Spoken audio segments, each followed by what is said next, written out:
Okay. This is how France got done dirty, dirty, dirty in the Sahel. I'm talking to the big girls, the big boys, the adults, not the children, not the baby, not the loudmouth ones, not the ones doing all that barking that need to shut their loud mouth up. I'm talking to all the critical thinkers, all the analytical thinkers, all those that think before they talk, and all those that observe before they run their mouth, and all those and all they do and they seek understanding. Now, for us, you know, we understand power structure is external, regional, um, internal, and also multi-dimensional. Okay, so we understand the vast layer of this, the complexity of this, like this so-called revolution. I said, no, that's not what's going on here. We have um, a handover. A real revolution should be massive blood, but we have a change of hand that's taking place here. What I mean by that is that the decision had been called that they were going to, because you can't have a colonized mother sucker shooting command on colonized people. I don't know where y'all been at, but Western Europe is colonized. They on the colonization over there. So, um, the ones that called the decision, hey, we want to get other actors. So they were like, this need to go to the Eastern Bloc. So that was the choice. So it's not like France had a say in whether it let those, um, what is it, 15, however many countries it had, and Sahel itself. France didn't have a goddamn say whether it holds on to it. France was told by the external powers the way it works, the real mechanism, how the sausage made, come up off all of that. They didn't have a say in it. And so much so, we could tell when they started to have ambushes of them. And what I mean by ambushes, we're talking about where typically they could do their, because basically, let's keep it 1,000. Normally they'll go and patrol certain corridor, maybe like 10, 20 of them. They be, bullet happy, gun happy, you know. Anything can catch a bullet or two. Any woman that they feel like, hey, I'm feeling a little hot, I'm finna get some, stuff like that. And any man they feel like, what, you looking at me? He gonna catch one. Typically, that was the behavior. Out of nowhere, them fools hit one of the corridors, lights out. And I mean, when I mean lights out, it was like heavy bullet. And what it was, it sent shock the first time it happened. And then it happened again. And backstory, this shit was was happening like they were quarters that they were so scared of that they didn't go in there because they wouldn't make it out. Like you literally had quarters, you literally had areas in the Sahel that them cats go in, them cats ain't coming out live. And you're gonna have to go retrieve them. You're gonna retrieve them in cubes. They wasn't just putting slugs in them. They were chopping them up. They were chopping them boys up like cubes, man. It was crazy. It was like number one, they turn them into Swiss cheese. Number two, they chop them up like cubes. So whatever message was being sent was like, I don't give an F. Come out this area. You think I'm playing? And then it started to happen so much that whatever was there internally, that whatever was looped in and read in, and it looked like it's many little bees that were put in position, and coordination was going on with regional, and then coordination was going on with external power, and then more coordination was going on with higher ups in the other dimensions. Okay, so that's how that stuff was going down here. So for me, I knew they weren't playing. And I was like, wow, this is insane because typically they were the one that were given the portfolio to colonize people, right? To be the overlord, to come, take, do every form of extraction, human mining, you name it. Now, I mean, they be in there like 10 toe down. I mean, wherever they at, there's raping, there's killing, there's diseases. I mean, they go in the area, man, and they just have content for whatever's there. Their whole objective is to erase what's there and replace it. But what happened when that is your objective, is the reason why you in an area and you become what you want to do to others. It was so mind blowing. I said, shit, I don't know what it is. Whatever it is, I ain't playing with them.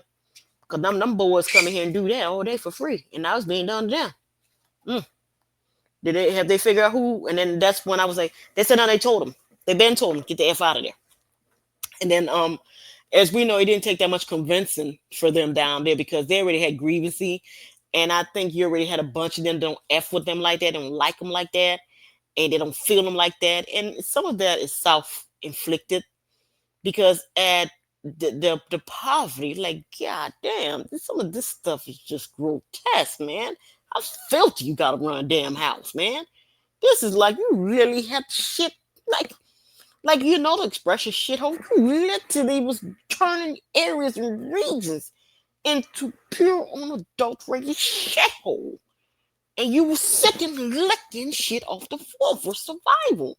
It was just grotesque how them boys went about making money. And it was really grotesque to see they light them up like Christmas tree. And so I think that when they did a good big ambush, I mean, uh, in the mainstream, they weren't telling the real numbers, but the street knew it was a lot. Um, like them boys weren't making it back to their bases. They weren't making it back to their base, and that's the truth. Them boys were, it's very, very unfortunate. They were being treated the way they treated the poor Africans down. They were being lit up like Christmas tree. They're being chopped up like cubes, man. They they even had where it was so disgusting where you know how they would have them do some of these cruel things for the African to look and enjoy. How about this for hubris? You had people that literally had hooks that would hook their body up and rip their whole vertebrae out their body, like their whole spinal cord out, all while they screaming and yelling at other people watching. And I'm like, when I heard, I'm like, where we going with this? Where we going with this? It's like for me, I felt like whatever really, really told y'all, get them, get them. And for me, the thrill was gone, and they could never get it back. They could never get the turns back in that continent. They'll never, ever, ever be able to get back. They would never be able to get their respect back. They would never be able to get the turns back. They would never be able to get their prestige back. They would never, as long as they keep that flag, that name, that language, they would never, ever, ever, ever be able to get that respect back. They would never be able to get the turns back. They would never be able to make anything on that continent view them as anything special. Because like the thrill is gone. Once it's gone, baby, it's gone. And for me, I think the thrill was gone for them. Like I said, when they were turning them Swiss cheese, when they chopped them up like cubes, man, when they were hooking them up like fish, and they were ripping the whole spinal cords out of them. I mean, the thrill was gone, baby. Whatever it was, understood the mindset, understood how it worked, and also understood. They see that, they understand, and then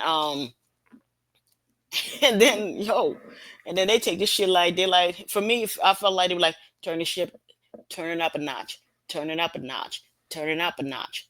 Like they just kept on turning this shit up one notch, one notch. It was like from one wicked level to the next wicked level, and then the next wicked level was that the places that they had historically just let's keep it 1,000, just pure out looted the shit, not pay 1 red cent for the shit. Now they call some serious economic auditors. Now I'm not sure whether these auditors, these Ivy League auditors, I'm not sure whether they came from the financial establishment of this planet, whether it came from off dimension, whether it came from the Eastern Bloc clique, whether it came from the Western Bloc clique. I'm not sure where it came from. But wherever it came back with numbers that were like, and it was thorough too. It was like they had, and I'm not even sure what kind of technology they had, that they could see exactly what was taken out that place. They knew the exact how much grain and everything.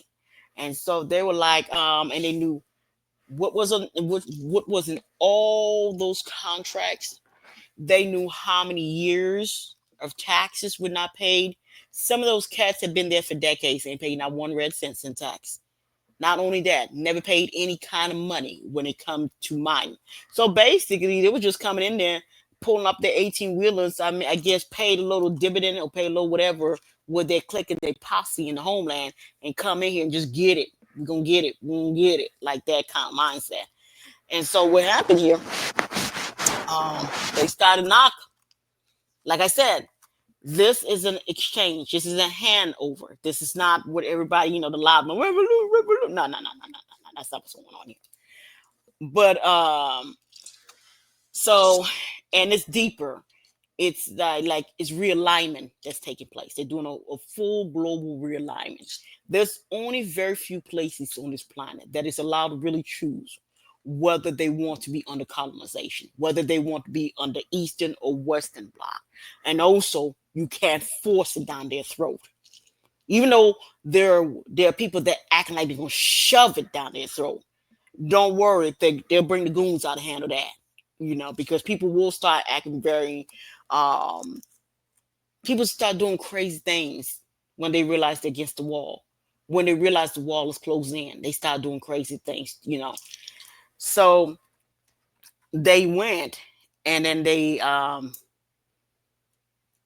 bought those books to them and they told them, check this out. Some of them have been there for like 2 or 3, 4 decades. You've been like, they were like, yo, been here 3 decades. This is a nice shiny building, right? So basically everything that you need to make this damn building came from this damn place. The electricity that you use in this damn facility come from this place. We got a problem here. You ain't paid your taxes. You ain't never paid your taxes for 3 or 4 decades. And another problem. You never gave your percentage. And what we think is so crazy, these percentages, and this was so insane. These percentages are like 3 to 1%. But of course, 3 to 1% can add up when you're going to go 3, 4, 5 decades without paying. That stuff can add up real quick. So that 1, 2, or 3. So some of these people end up having to pay if they want to stay there. What a healthy contract should look like. But it's very unfortunate. It took 4 decades. And then also they did some so crazy unheard of. They did retroactive on them.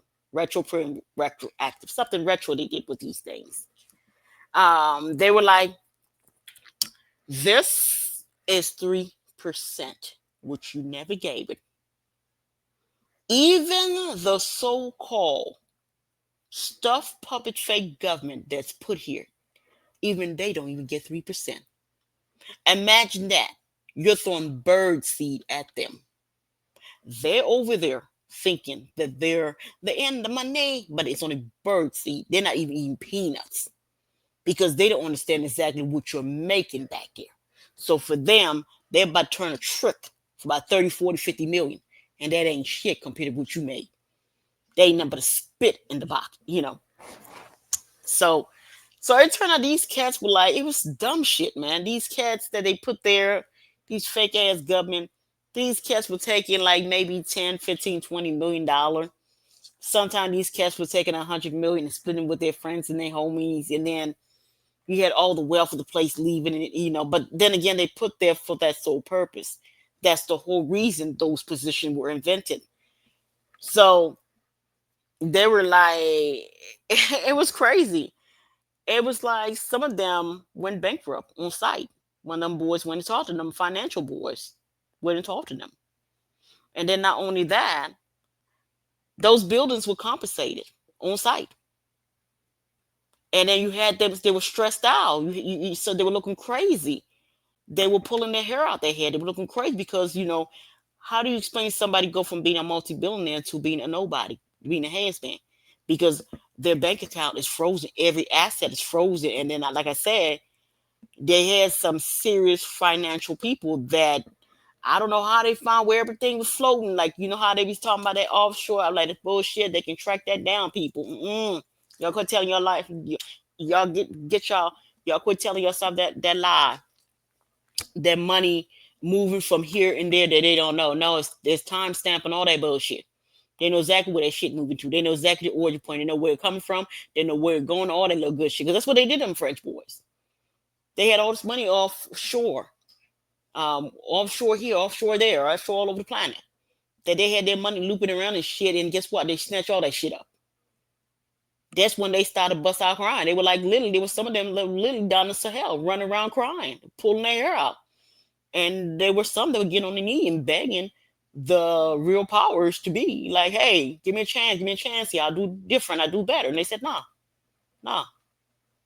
They were just, I think the decision it was made why it was called for the Western Bloc.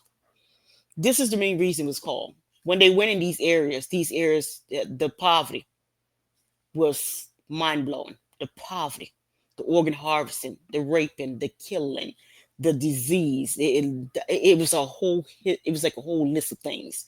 It was a bunch of no-nos that was going on. And they couldn't see what the people benefited from these people being overlords.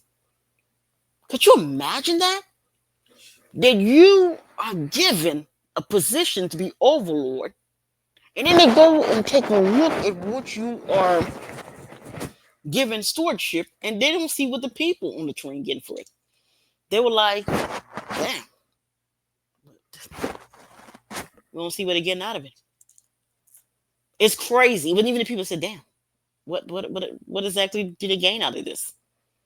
What exactly are the locals getting besides getting killed? Besides being given guns and bullets? Besides raping going on? Besides disease being pulled? Besides organ harvesting? Besides gun running? What exactly are they getting? There's no win here. They're not getting anything out of this arrangement. And then they have physical blood drinking and flesh eating, all this stuff, and humans hunting, all kind of stuff. So they made the decision, get your ass out of there. And they didn't just mean out of there, they meant all over the place. And so people seeing all this uprising. No, they got wherever they're at, they got to get their ass out of there. Wherever they're at, and wherever they're trying to go, they won't give it to them. They already said it. They're not giving them shit. They already said they're not giving them. They're not giving them no new country. They can get that shit out their head. They better learn to let go. They better let go. All of the whole damn thing. Better learn to let go. They're not giving them any more countries for them to be overlords. Now they more than welcome to keep where they're at. But far as new territory, no, they're not doing that. They're not doing that. I don't give a damn what the country look like. I don't give a damn if they look like they're like. It don't matter. They're not letting them have that neither. They already said they're not giving them nothing, and they better learn to let go. They better leave that behavior alone.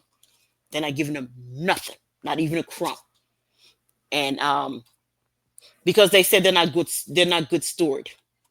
Because some of these places that whoever was supposed to do the audit came in, and they said some of these places was, whew, they can't explain what they saw in these places. It was just that horrific and gruesome, and the crime, they're like, whoa, you boys are pretty sick, man. So that's basically what y'all seeing. They being stripped. They're not only being stripped. You can expect a whole round of the English. There'll be, these so-called independents. Like, for example, a lot of people don't know that Nigeria ran them out. They came. They were Nigeria told them to get their ass out of here. Nah, they were like, nah, we're not killing no more black people for you because we don't want to get hurt. Y'all pin us against each other, and then y'all come in, y'all drop bombs on both sides. No, we're not doing that. Yeah, just like when them boys were like when they were like D-Day, D-Day. They said they told them D-Day, little suckers, open your mouth and say D-Day again. Do it and see what happened to you. Just do what they tell you to do and see what happened to your tail. So they were threatened. They will threaten. You let one goddamn soldier from here go over there and kill one human being on the other side. And lights out. Oh, your friend can come here with bombs and stuff, but will you be breathing? And will your friend that's coming here with bombs? Will your friend in all areas that they have their people here, would those areas still be safe for them?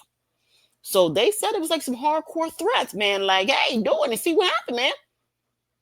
Do it. And then they said that the threat went even more higher level than that, meaning they had enough of their shit. They're not sitting under no damn colonies there because the thing is they told them, let's get rid. They told them globally. They were told globally. They called them all around the world. Like the choice already been made. They didn't even ask him. What I found to be very hubris about the whole thing, the same way they normally make decision already made for their asses. I said, how about that? I'm like, let me just sit back and watch this. I want to see how this shit gonna go down. Because I know they better let go. They're gonna make them let go now.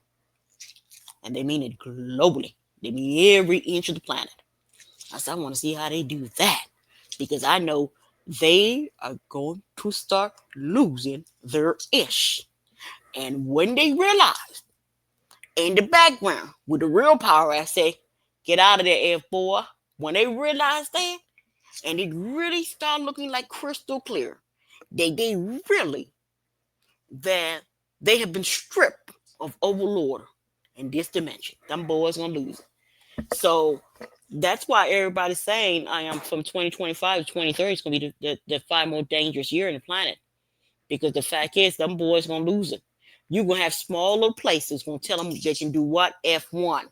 Real talk, people. You're gonna have smaller places that are gonna tell them the F1. They're gonna start doing some cruel stuff. They're gonna have places, man, where they really gonna amp up the violence. So when it look like they coming to save, but they not, they're gonna go and kill some more. You know, they are going to do some stuff. But at the end of the day, Goliath. I want to see personally. I want to see how they write because it's already scripted. I want to see how they're gonna roll this shit out. You know, so there's gonna be like some very interesting play. You know, and then mixed with we have some cats coming from the infernal world. We're gonna have 5 years where the infernal cats are coming on land. So as you know, there are dimensions below us in the infernal realm. They coming up here, and so you can expect a lot of things to get out of character. Like I can see crazy shit. Like people you don't even think that would say anything, would punch somebody straight in their shit, just say something very mild to them, extremely mild, none hardcore. People you might think that would walk by, smile, would walk by and roll their eyes and pinch your little ass next to me. Like, what the? I said, So y'all gonna have to really work on spirituality. Y'all gonna have to really work on your heart chakra. You're gonna have to work on your third eye chakra. You know, you're gonna have to work on patience. Really work on patience. For the next 5 years, your patience are going to be tested. And above all, try to find a safe zone, somewhere safe for you to go and hunker down. I would advise everybody, if you can, find a safe place for you to hunker down, especially don't let August of 2026 catch you outside of a safe zone because it's going to get crazy. It's going to get cray. I mean, there may not be no nuclear bomb, but baby, when they actually get this shit stopped. So I say about late 2026, maybe 2027, that's when all the crate, I say mid 2026 is when all the craziness is about to pop off on this planet. It's going to be like domino fire. It'll be like, beep, beep, beep, beep, beep. Like, look, you're going to look around and look like a hot spot all over the planet, hot spot. I mean, The same way nobody's saying nothing about Sudan. You're gonna have areas gonna be just like Sudan. That's gonna have full-fledged war that no one even know is going on. Only those that are light that love human race is gonna know about it. But it's not. It's gonna be just like that. It's gonna be completely off the radar because there's gonna be so many of them. There are gonna be so many of them. There are gonna be so many Gaza. It's not even funny on this planet how many Gaza. There are gonna be a lot of small places. It's gonna be just like Gaza, people. There are gonna be a whole lot of them. A lot of them. There are places that everybody's laughing at. They don't realize it's the infernal ones that did that in those areas. And them boys gonna come pay their ass a visit too. Wee, y'all hold on. Next 5 years, man. That's that craziness. Y'all better get spiritual right. Next 5 years gonna be straight cray up in here, man. Anyway, my name is Manishka Jessica, host of Luca T Podcast. Please like and subscribe. Bye.